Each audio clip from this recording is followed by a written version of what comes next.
प्यारे विद्यार्थियों, सर्वप्रथम मैं सनराइज स्कूल कठुमर की ओर से नए सत्र 2020-21 के लिए हार्दिक शुभकामनाएं देता हूं। और इस समय कोरोना वायरस के संक्रमण के कारण आपकी ऑफलाइन क्लासें संचालित नहीं हो पा रही हैं, इसलिए आपके लिए ऑनलाइन क्लासें उपलब्ध कराई जा रही हैं।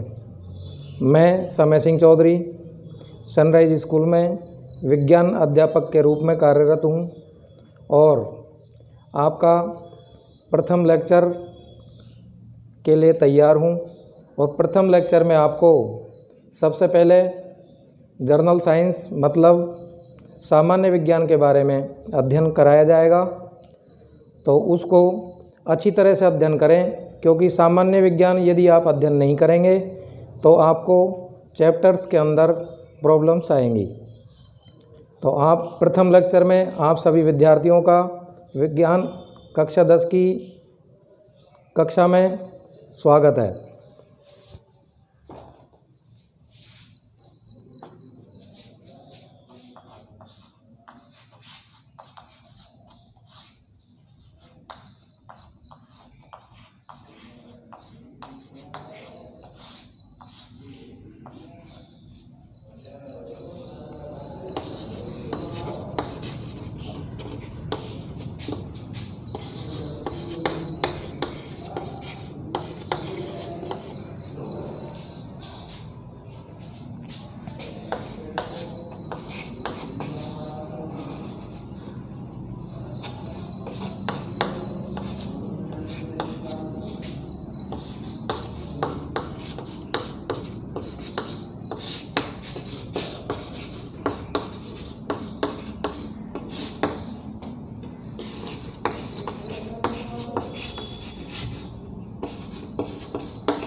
जर्नल साइंस में सबसे पहले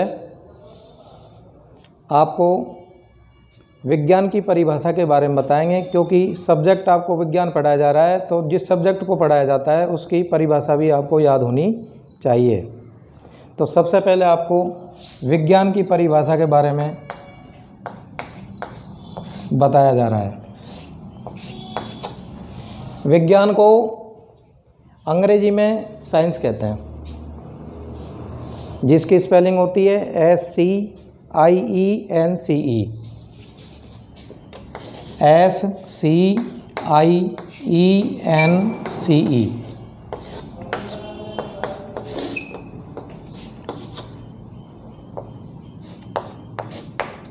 पहला पॉइंट है इसकी डेफिनीशन मतलब परिभाषा। परिभाषा क्या होती है विज्ञान की? सभी बच्चे ध्यान से सुनें। प्रकृति के क्रमबद्ध अध्ययन, सुव्यवस्थित और सुसंगठित ज्ञान जो प्रयोगों द्वारा प्रमाणित होना चाहिए। मतलब हमें क्या करना है? प्रकृति का अध्ययन करना है। किसका अध्ययन करना है? प्रकृति का। प्रकृति का अध्ययन करना है क्रमबद्ध तरीके से, मतलब सीरियल नंबर, स्टेप वाइज। सुव्यवस्थित का मतलब है व्यवस्था उसमें सही होनी चाहिए, और वो ज्ञान सुसंगठित होना चाहिए, मतलब टुकड़े में नहीं होना चाहिए, एक संगठन में होना चाहिए। तो क्या परिभाषा हुई है? प्रयोगों द्वारा प्रमाणित। प्रयोगों द्वारा प्रमाणित प्रकृति के क्रमबद्ध, सुव्यवस्थित और सुसंगठित ज्ञान को विज्ञान कहते हैं। तो क्या लिखेंगे? प्रयोगों द्वारा प्रमाणित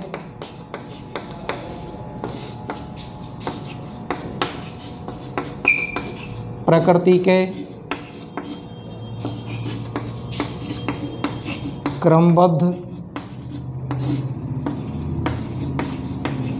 सुव्यवस्थित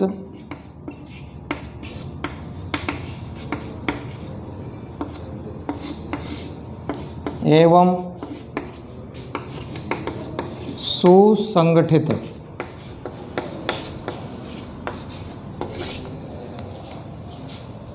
ज्ञान को विज्ञान कहते हैं।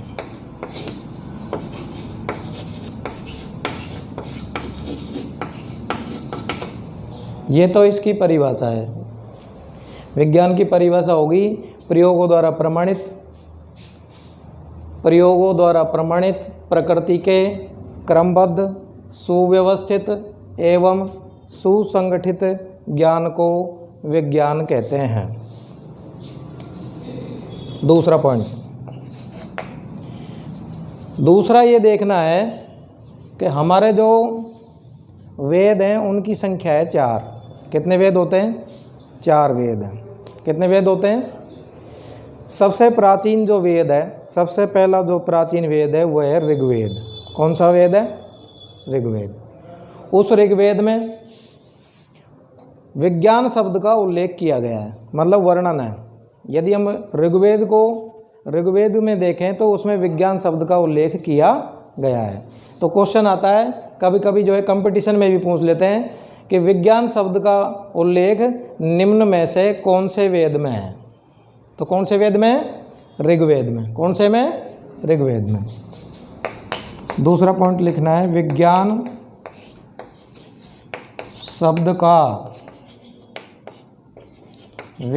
शब्द का उल्लेख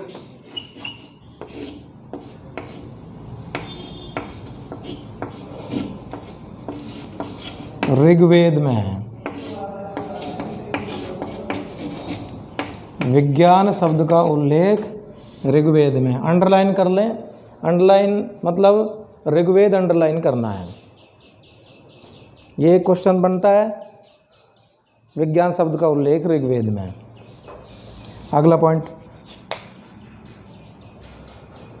विज्ञान जो शब्द है, विज्ञान शब्द संस्कृत भाषा के, कौन सी भाषा के? संस्कृत भाषा होती है, उसके विज्ञानम शब्द से बना है। ये जो विज्ञान शब्द है ये संस्कृत भाषा के कौन से शब्द से लिया गया है? विज्ञानम। कौन से लिया गया है? और जिसका अर्थ होता है विशेष ज्ञान। विज्ञानम का अर्थ क्या होता है? विशेष ज्ञान। तो अगला पॉइंट है, विज्ञान शब्द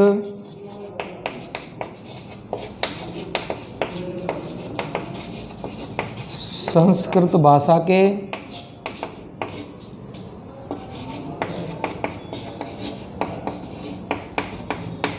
विज्ञानम शब्द से बना है,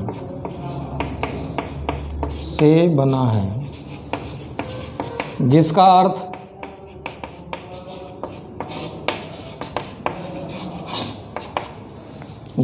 अर्थ होता है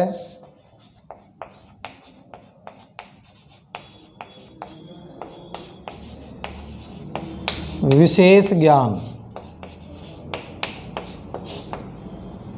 जिसका अर्थ होता है विशेष ज्ञान। विज्ञान शब्द संस्कृत भाषा के, अंडरलाइन विज्ञानम शब्द को करना है और विशेष ज्ञान को करना है।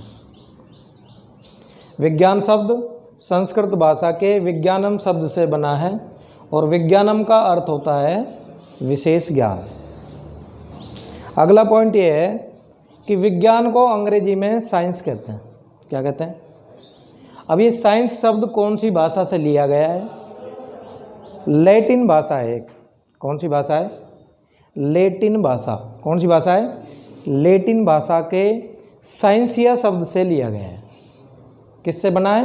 विज्ञान शब्द लैटिन भाषा के साइंस शब्द लैटिन भाषा के साइंसिया शब्द से लिया गया है और जिसका अर्थ होता है जानना, मतलब टू नो, जानना।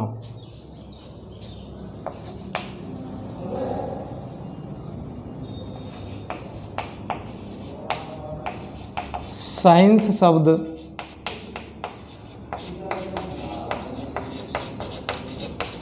लैटिन भाषा के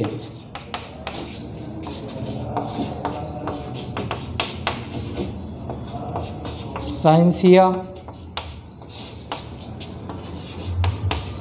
शब्द से बना है, से बना है, जिसका अर्थ होता है, जिसका अर्थ होता है जानना।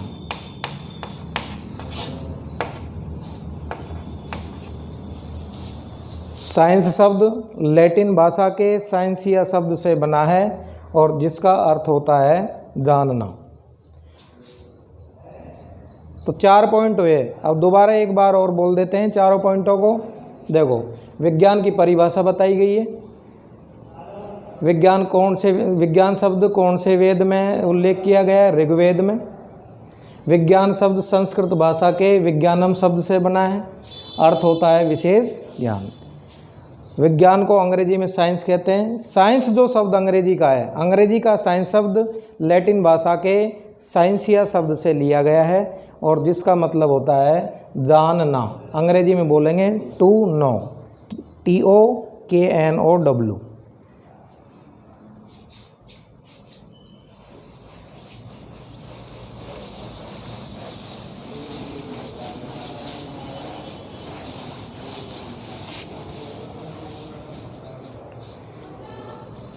विज्ञान की शाखाएं सैकड़ों से भी अधिक हैं, सैकड़ों से भी अधिक विज्ञान की शाखाएं। लेकिन प्रमुख जो शाखाएं हैं वो प्रमुख शाखाओं के बारे में थोड़ा सा अध्ययन करेंगे।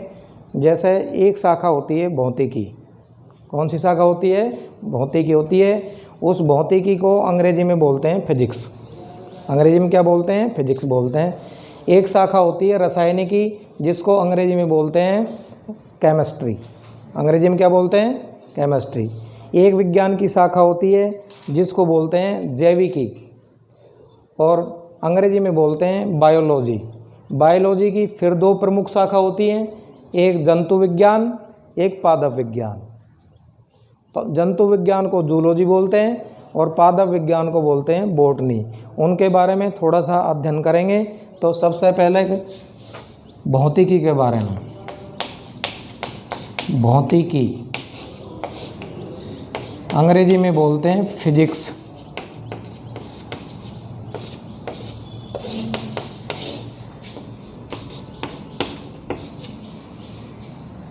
सबसे पहला पॉइंट है इसकी परिभाषा क्या है, मतलब भौतिकी किसे कहते हैं। परिभाषा में लिखेंगे विज्ञान की वह शाखा जिसके अंतर्गत ब्रह्मांड, देखो इधर देखो, भौतिकी जो है उसकी जो ब्रह्मांड में होने वाली प्राकृतिक घटनाएं जो होती हैं, ब्रह्मांड में होने वाली जितनी भी प्राकृतिक घटनाएं होती हैं उन प्राकृतिक घटनाओं के बारे में अध्ययन किया जाता है, वो शाखा क्या कहलाएगी? भौतिकी। और इसके अलावा पदार्थ और ऊर्जा, किसका अध्ययन? पदार्थ और ऊर्जा, उसका अध्ययन भी किस में करते हैं? भौतिकी में। तो क्या परिभाषा हुई? विज्ञान की वह शाखा जिसके अंतर्गत ब्रह्मांड में होने वाली प्राकृतिक घटनाओं और पदार्थ और ऊर्जा का अध्ययन किया जाता है, क्या कहलाती है? भौतिकी कहलाती है। विज्ञान की वह शाखा, विज्ञान की वह शाखा जिसके अंतर्गत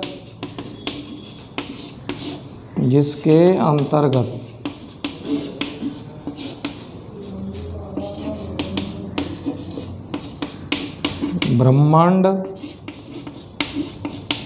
में होने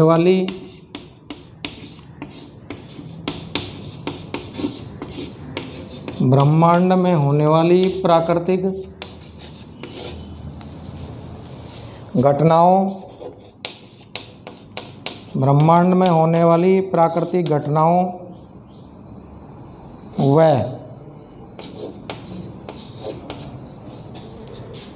पदार्थ एवं ऊर्जा का अध्ययन किया जाता है। ऊर्जा का अध्ययन किया जाता है।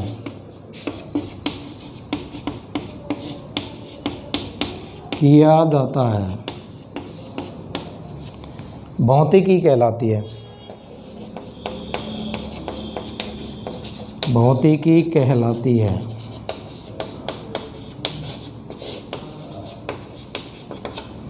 तो परिभाषा हुई, भौतिकी के अंतर्गत किस किस का अध्ययन करते हैं? प्राकृतिक घटनाओं का अध्ययन करते हैं।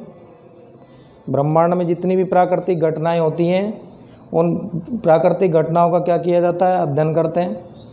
इसके अलावा फिजिक्स में और किसका अध्ययन किया जाता है? पदार्थ का और ऊर्जा का। पदार्थ का और ऊर्जा का। प्राकृतिक घटनाओं का अध्ययन हो गया और पदार्थ और ऊर्जा का अध्ययन किया जाता है, तो वो शाखा क्या कहलाएगी? भौतिकी कहलाएगी। दूसरा पॉइंट, फिजिक्स से संबंधित दूसरा पॉइंट है, इसे क्या है? अरबी भाषा में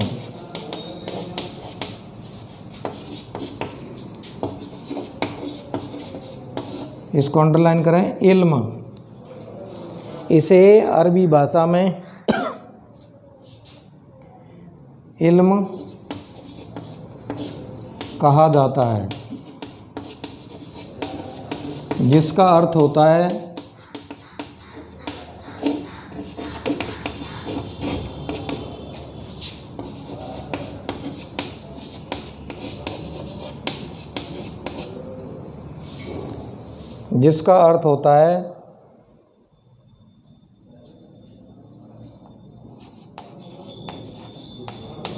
सूचनाओं का आदान प्रदान।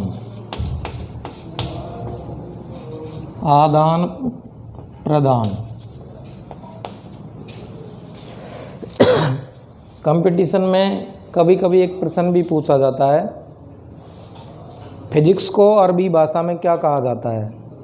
तो अंडरलाइन कर दिया हमने, क्या कहते हैं? इल्म। ये फिजिक्स का ही नाम है, मतलब भौतिकी को इल्म भी कहते हैं, और जिसका अर्थ होता है सूचनाओं का आदान प्रदान। फिजिक्स से संबंधित अगला पॉइंट है, भौतिकी को अंग्रेजी में फिजिक्स कह रहे हैं। भौतिकी को क्या कह रहे हैं? फिजिक्स कह रहे हैं। ये जो फिजिक्स शब्द है, ये कौन सी भाषा के कौन से शब्द से बना है? ये प्रश्न पूछा जाता है। फिजिक्स शब्द ग्रीक भाषा के, कौन सी भाषा है? एक है ग्रीक भाषा। कौन सी भाषा है? ग्रीक भाषा। ग्रीक भाषा के फ्यूसिस शब्द से बना है, FUSIS, और जिसका अर्थ होता है प्रकृति, मतलब नेचर। फिजिक्स शब्द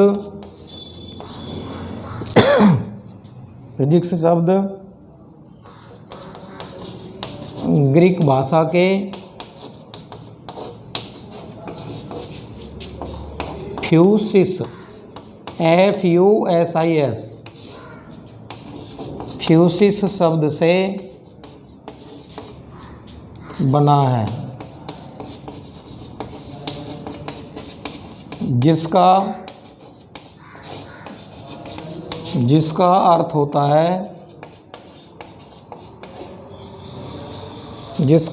होता है प्रकृति।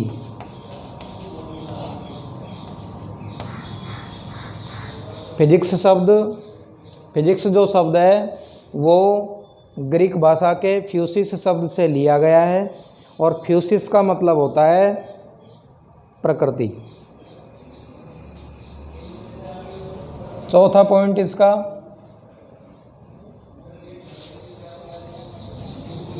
पॉइंट नंबर 4, फिजिक्स जो है मतलब भौतिकी। फादर ऑफ फिजिक्स, फादर मतलब पिता, मतलब जनक, पितामह। फादर ऑफ फिजिक्स मतलब मॉडर्न फिजिक्स, आधुनिक जो भौतिकी है उसके जनक कौन कौन से वैज्ञानिकों को कहते हैं, मतलब कौन कौन से वैज्ञानिकों उनका महत्वपूर्ण योगदान है सबसे पहले फिजिक्स में। 3 वैज्ञानिक हैं, तीनों वैज्ञानिकों के नाम याद रखने पड़ेंगे।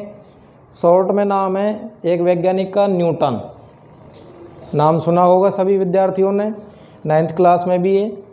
एक वैज्ञानिक का नाम है न्यूटन, पूरा नाम है सर आइजैक न्यूटन। याद रह जाए तो कोई बढ़िया है, याद नहीं रहे तो आपको याद रखना है न्यूटन।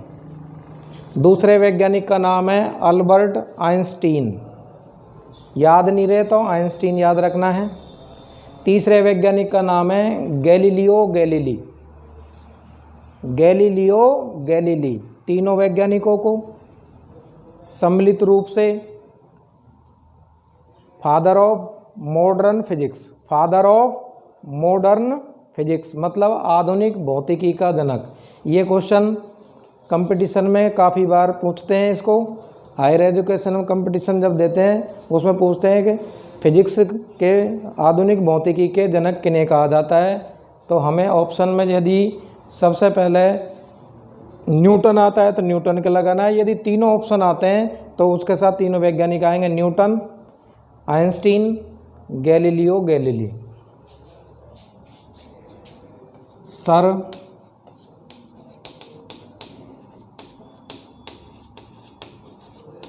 आइजैक न्यूटन,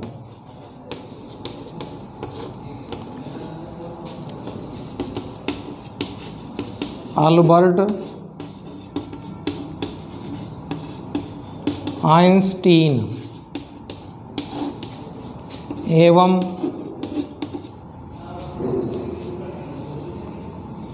गैलीलियो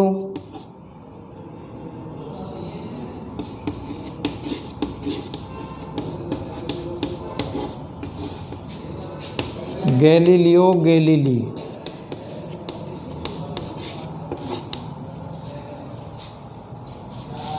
नामक वैज्ञानिकों को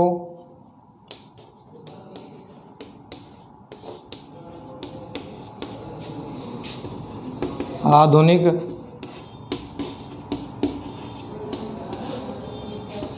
भौतिकी का जनक कहा जाता है। एक बार दोबारा सुन लें, आधुनिक भौतिकी का जनक किन किन को कहते हैं? न्यूटन को, आइंस्टीन को और गैलीलियो गैलीली को। ये थोड़ा सा आपको बताया गया है भौतिकी के बारे में। 4 पॉइंट बताए गए हैं, एक बार चारों पॉइंट दोबारा से रिपीट करें। पहला पॉइंट है परिभाषा, जिसमें ये दिया गया है विज्ञान की वह शाखा जिसके अंतर्गत ब्रह्मांड में होने वाली प्राकृतिक घटनाओं, ब्रह्मांड में होने वाली प्राकृतिक घटनाओं और पदार्थ एवं ऊर्जा का अध्ययन करते हैं, फिजिक्स कहलाती है। फिजिक्स को अरबी भाषा में इल्म कहते हैं। इल्म का मतलब होता है सूचनाओं का आदान प्रदान। अंग्रेजी में जो फिजिक्स शब्द है वो लैटिन भाषा ग्रीक भाषा के फ्यूसिस शब्द से लिया गया है, जिसका मतलब होता है प्रकृति, मतलब नेचर।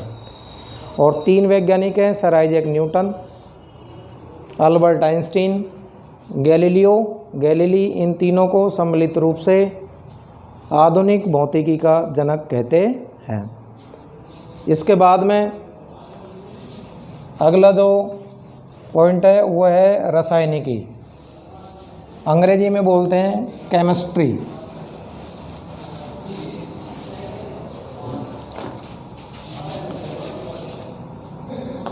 रसायनिकी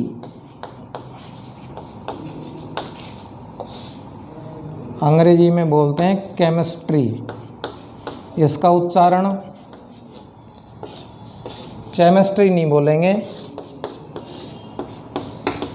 CHE है, इसको केमिस्ट्री नहीं बोलेंगे, केमिस्ट्री बोलना है। रसायनिकी को अंग्रेजी में केमिस्ट्री कहते हैं। सबसे पहले इसकी परिभाषा क्या है?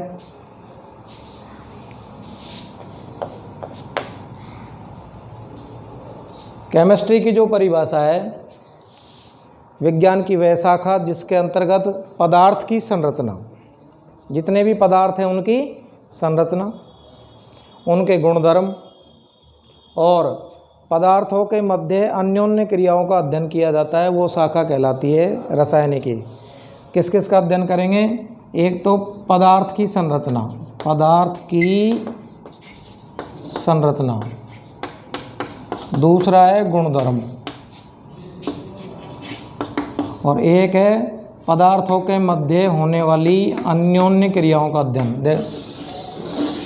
प्यारे बच्चों सुने, पदार्थ की संरचना, कोई भी पदार्थ है उसकी संरचना कैसी है, उसके गुणधर्म क्या है, मतलब प्रॉपर्टीज़, उनकी अन्योन्य क्रियाएं, जैसे दो पदार्थों को मिलाएं या तीन पदार्थों को मिलाएं या चार पदार्थों को मिलाएं तो उनके बीच में कौन सी क्रियाएं होती है, क्या पदार्थ बनेगा नया, उसको बोलते हैं केमिस्ट्री।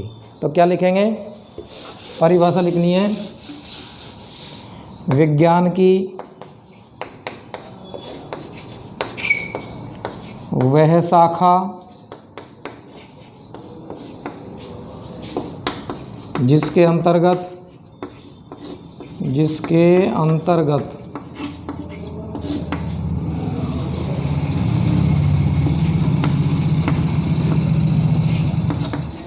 पदार्थ की संरचना,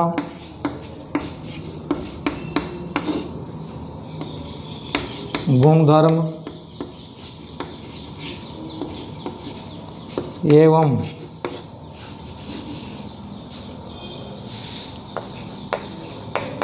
पदार्थों के मध्य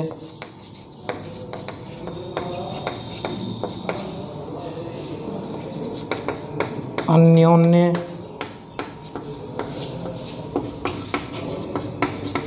क्रियाओं का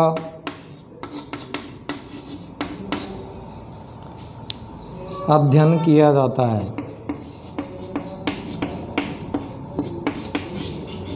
अध्ययन किया जाता है।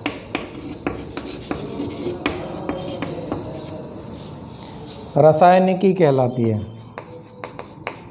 रासायनिकी कहलाती है।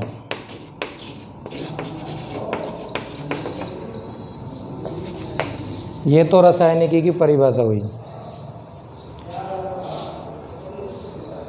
दूसरी बात, ये जो केमिस्ट्री शब्द है, अंग्रेजी में जो केमिस्ट्री बोल रहे हैं, ये शब्द ग्रीक भाषा के कीमिया शब्द से लिया गया है। शब्द का नाम है कीमिया।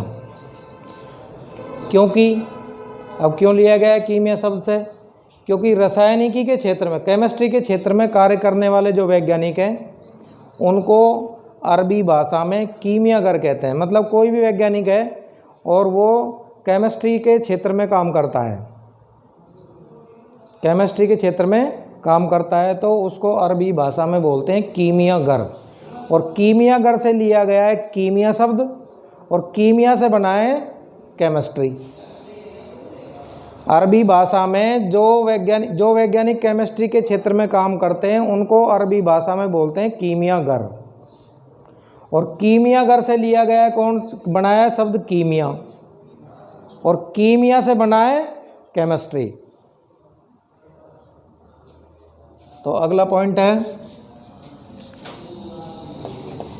केमिस्ट्री शब्द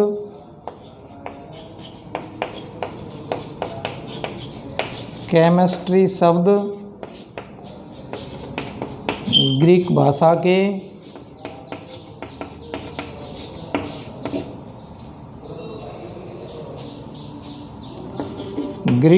के कीमिया,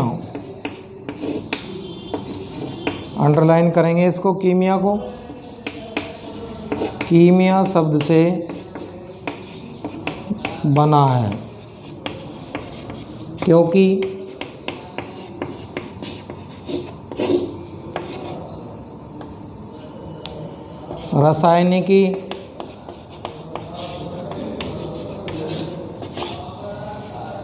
रासायनिकी के क्षेत्र में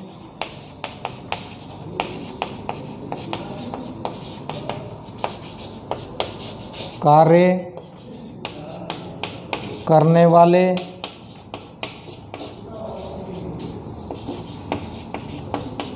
वैज्ञानिकों को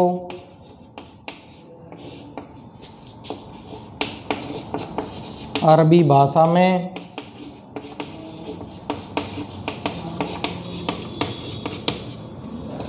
कीमियागर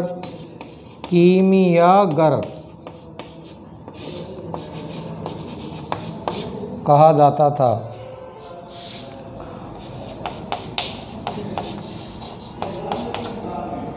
केमिस्ट्री शब्द कीमिया शब्द से बना है ग्रीक भाषा के, और क्यों बना है? क्योंकि केमिस्ट्री के क्षेत्र में कार्य करने वाले वैज्ञानिकों को अरबी भाषा में बोलते हैं कीमियागर।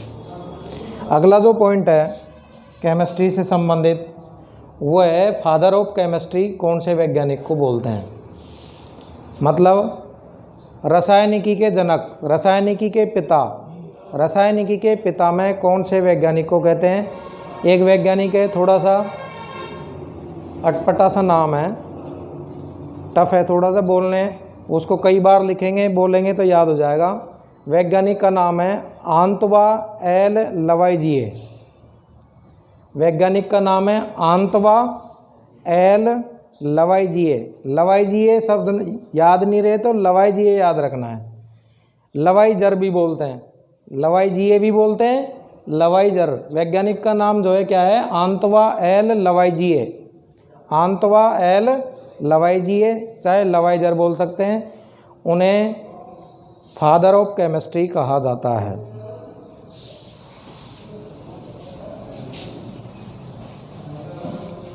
तीसरा पॉइंट है आंतवा एल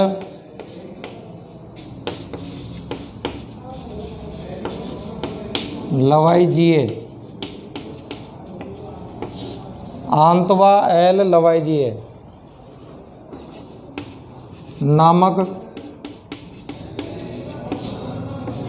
वैज्ञानिक को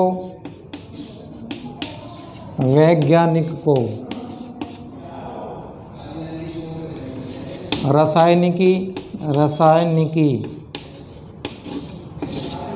का जनक कहा जाता है।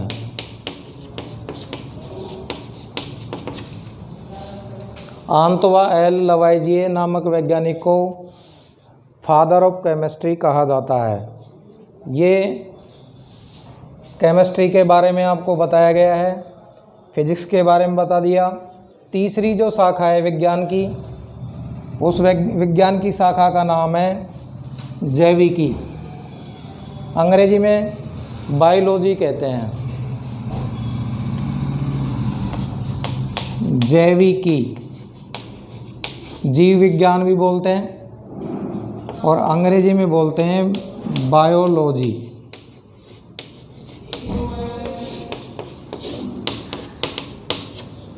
जीव विज्ञान नाम से ही पता चल रहा है, परिभाषा सभी बच्चे पहले से ही जानते हैं शायद।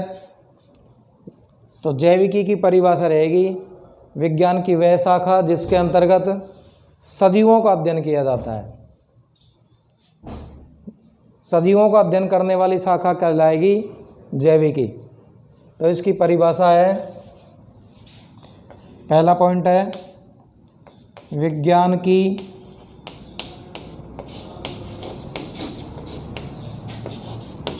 वह शाखा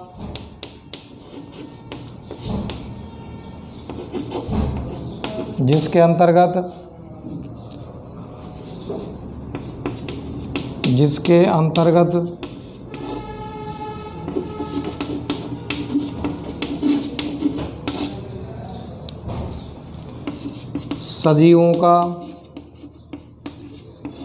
सजीव का मतलब है जंतु एवं पादप, चाहे जंतु हों चाहे पादप हों, मतलब पेड़ पौधे हों या प्राणी हों। सजीवों का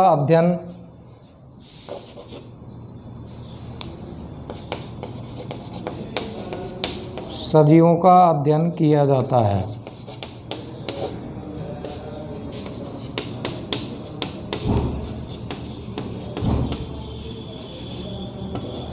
जैविकी कहलाती है। जैविकी कहलाती है। तो परिभाषा मतलब सजीवों का अध्ययन करने वाली शाखा जैविकी कहलाती है। विज्ञान की वह शाखा जिसके अंतर्गत सजीवों का अध्ययन करते हैं। सजीवों में कौन कौन आते हैं? सभी पेड़ पौधे और सभी जंतु, जितने भी प्राणी हैं, इन दोनों का अध्ययन एक साथ करेंगे तो उस शाखा को बायोलॉजी कहते हैं। अगला पॉइंट है इससे संबंधित,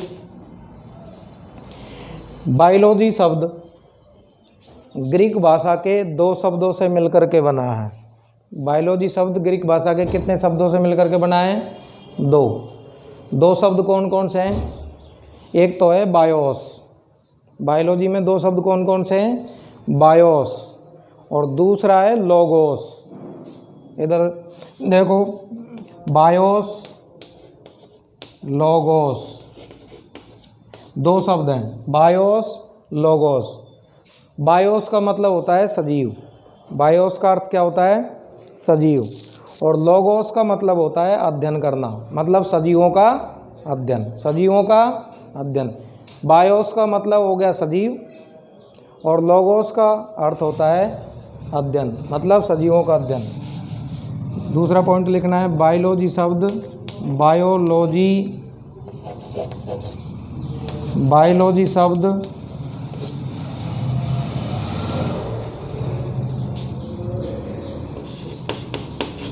ग्रीक भाषा के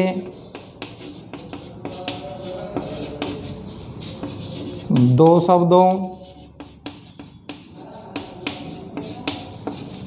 शब्दों से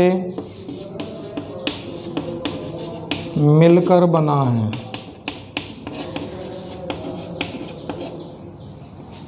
मिलकर बना है। बायोस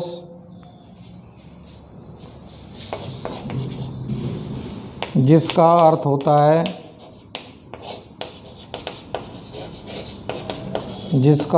होता है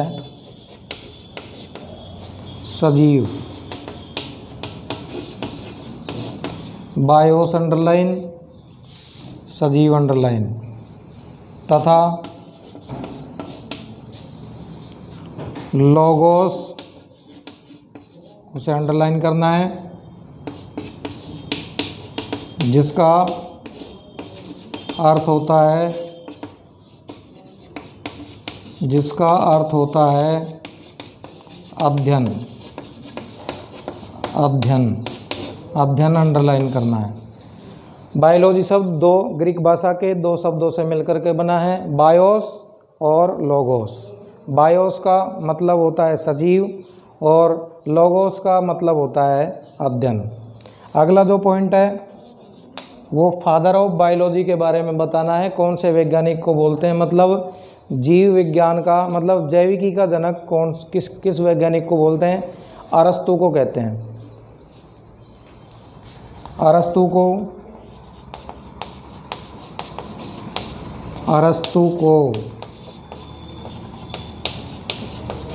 जैविकी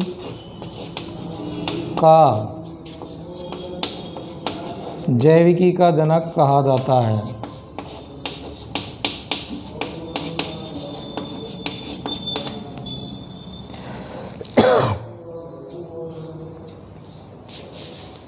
अरस्तु को जैविकी का जनक मतलब फादर ऑफ बायोलॉजी अरस्तु को, मतलब सजीवों के बारे में अध्ययन सबसे पहले किया था, उनका नाम है अरस्तु। अब इस बायोलॉजी की प्रमुख शाखाएं दो हैं। जैविकी की प्रमुख शाखाएं दो हैं, जंतु विज्ञान, पादप विज्ञान। जंतु विज्ञान और पादप विज्ञान। जंतु विज्ञान को जूलॉजी, पादप विज्ञान को बॉटनी अंग्रेजी में कहते हैं। तो अगला जो पॉइंट है वो है जैविकी की प्रमुख शाखाएं। जैविकी की प्रमुख शाखाएं, जैविकी की प्रमुख शाखाएं, मतलब बायोलॉजी की प्रमुख शाखाएं कौन कौन सी हैं? उनमें दो का अध्ययन करेंगे, जूलॉजी और बॉटनी।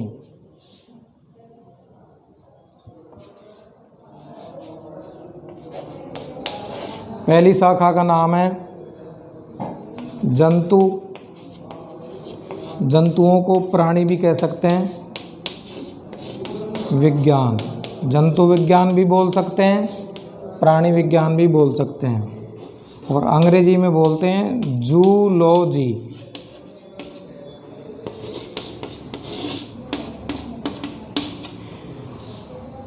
बायोलॉजी की प्रमुख शाखा में अध्ययन करना है पहले जंतु विज्ञान का, मतलब प्राणी विज्ञान का अंग्रेजी में बोलते हैं जूलॉजी। सबसे पहले इसका जो पॉइंट आएगा वो आएगा जंतु विज्ञान किसे कहते हैं। नाम से ही पता चल रहा है, प्राणी विज्ञान मतलब जंतु विज्ञान। विज्ञान की वह शाखा जिसके अंतर्गत केवल जंतुओं का अध्ययन करते हैं, पेड़ पौधों का अध्ययन इसमें नहीं करेंगे। ऐसी विज्ञान की शाखा जिसमें जंतुओं का अध्ययन किया जाता है वो प्राणी विज्ञान कहलाती है, मतलब जंतु विज्ञान कहलाती है। विज्ञान की वह शाखा जिसके अंतर्गत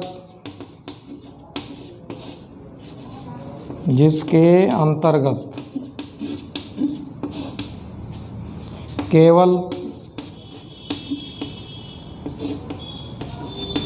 जंतुओं का अध्ययन किया जाता है,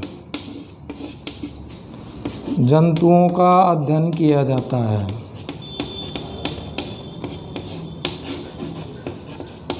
किया जाता है।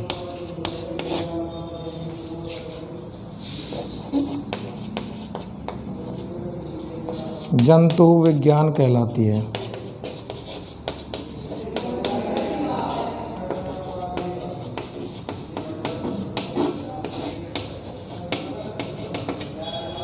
परिभाषा है, जूलॉजी की परिभाषा है विज्ञान की वह शाखा जिसके अंतर्गत केवल प्राणियों का अध्ययन किया जाता है, मतलब एनिमल्स का अध्ययन किया जाता है। एनिमल्स का मतलब गाय भैंस भेड़ बकरी कुत्ता बिल्ली ये नहीं है। एनिमल्स का मतलब है पेड़ पौधों को छोड़ करके जितने भी सजीव हैं, पादपों के अतिरिक्त सभी सजीव प्राणी कहलाते हैं, मतलब एनिमल। गाय भी एक एनिमल है, मक्खी भी क्या है, एक एनिमल की श्रेणी में आता है, भैंस भी एनिमल की श्रेणी में आता है, कीड़े मकोड़े भी एनिमल की श्रेणी में आते हैं, मनुष्य भी एनिमल की श्रेणी में ही आता है। जैसे हमसे कोई यदि क्वेश्चन करे, जैसे आईएएस का इंटरव्यू हो रहा है और उसमें कुछ अटपटे सवाल पूछे जाते हैं, क्या आप एनिमल हैं? तो हमें आंसर देना है हाँ हम एनिमल हैं, क्योंकि पेड़ पौधों के अलावा सभी सजीव प्राणी होते हैं, मतलब एनिमल होते हैं, जंतु जगत में आते हैं हम। दूसरा पॉइंट, ये जो जूलॉजी शब्द है अंग्रेजी का, ये भी ग्रीक भाषा के दो शब्दों से मिलकर के बना है। जैसे बायोलॉजी भी दो शब्दों से मिलकर के बना था, बायोस और लोगोस, ऐसे ही जूलॉजी भी दो शब्दों से मिलकर के बना है।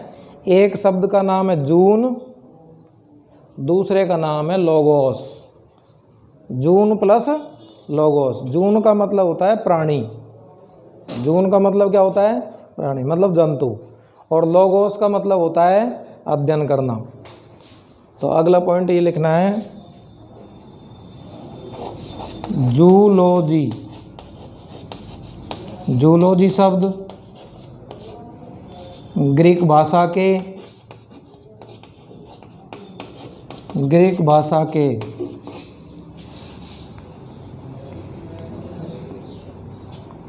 दो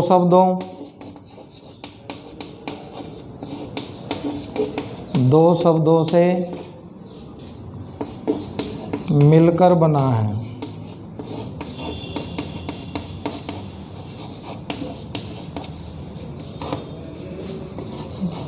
जून, जिसका ZOON, जून, जिसका जिसका अर्थ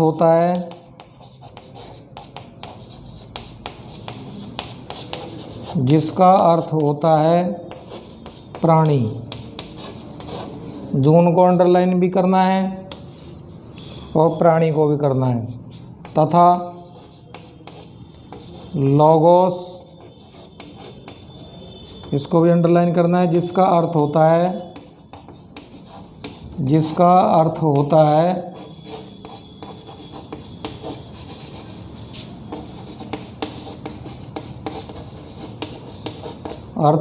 अध्ययन, मतलब प्राणियों का अध्ययन। इसको भी अंडरलाइन करना है अध्ययन को। जूलॉजी शब्द दो शब्दों से मिलकर के बनेगा ग्रीक भाषा के, जून और लोगोस। जून का मतलब होता है प्राणी, मतलब जंतु, और लोगोस का मतलब होता है अध्ययन करना, मतलब प्राणियों का अध्ययन जूलॉजी के अंतर्गत आएगा। अगला इसी का ही पॉइंट है जंतु विज्ञान का, कि जंतु जो विज्ञान है इसका जनक किसको बोलेंगे। जो बायोलॉजी का जनक है वही जंतु विज्ञान का जनक है। बायोलॉजी के जनक कौन थे? अरस्तु। तो जूलॉजी का भी कौन आएगा? अरस्तु। बायोलॉजी का भी अरस्तु और जूलॉजी का भी अरस्तु। तो अगला पॉइंट लिखना है, अरस्तु को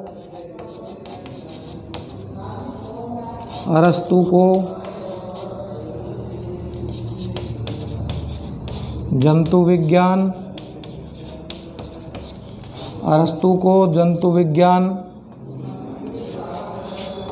का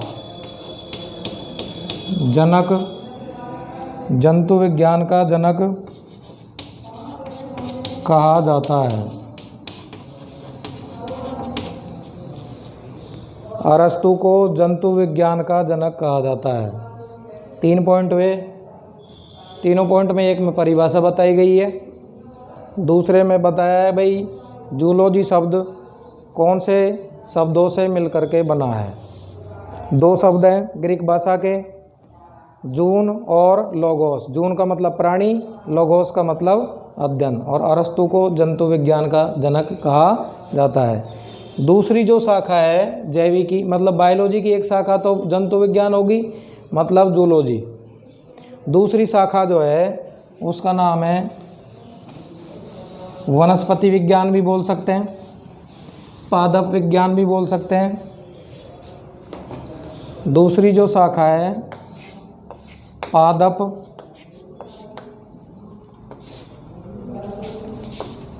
या वनस्पति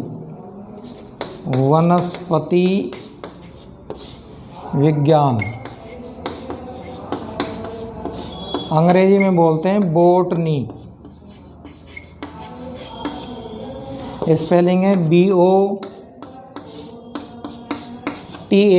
बोटनी। पादप विज्ञान, पादप का मतलब होता है पेड़ पौधे, वनस्पति का मतलब भी होता है पेड़ पौधे, मतलब पेड़ पौधों से संबंधित विज्ञान है। नाम से ही पता चल रहा है विज्ञान की वह परिभाषा आएगी, विज्ञान की वह शाखा जिसके अंतर्गत केवल पादपों का अध्ययन करते हैं, मतलब पेड़ पौधों का अध्ययन करेंगे, वो शाखा बोटनी कहलाती है। तो पहला पॉइंट परिभाषा के रूप में लिखेंगे, विज्ञान की वह शाखा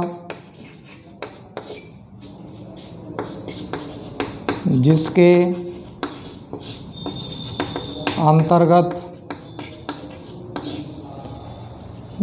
अंतर्गत केवल पादपों मतलब पेड़ पौधों का अध्ययन किया जाता है।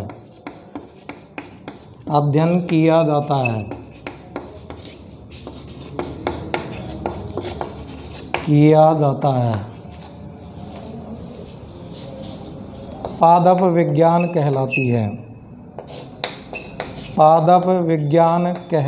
है।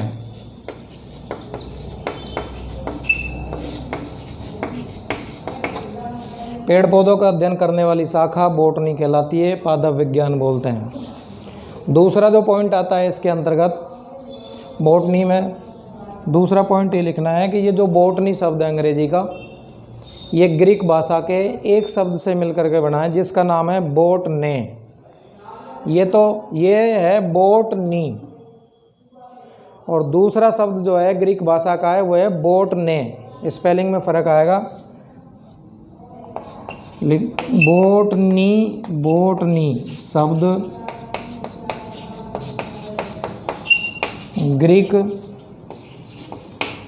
ग्रीक भाषा के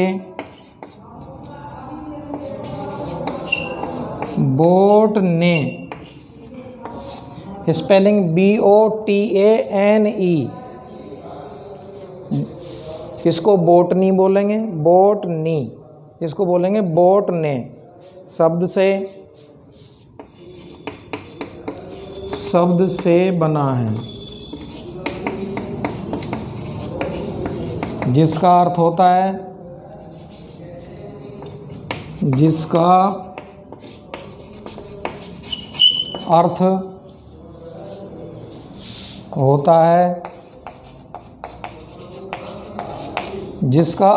है झाड़ी।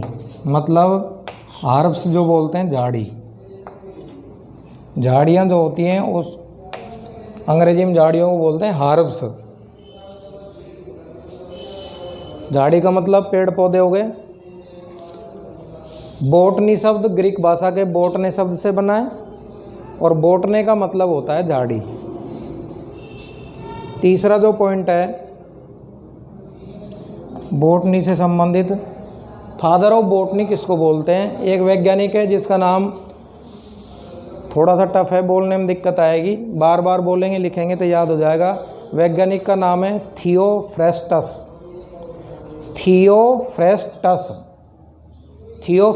एक वैज्ञानिक है, उनको बोटनी का जनक कहते हैं।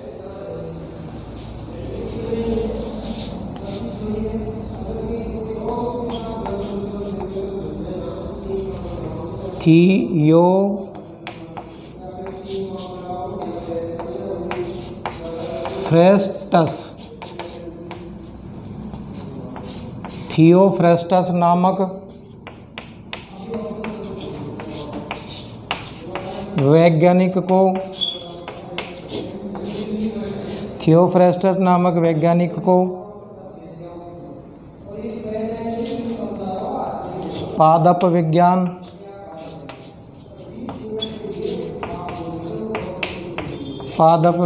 का जनक कहा जाता है।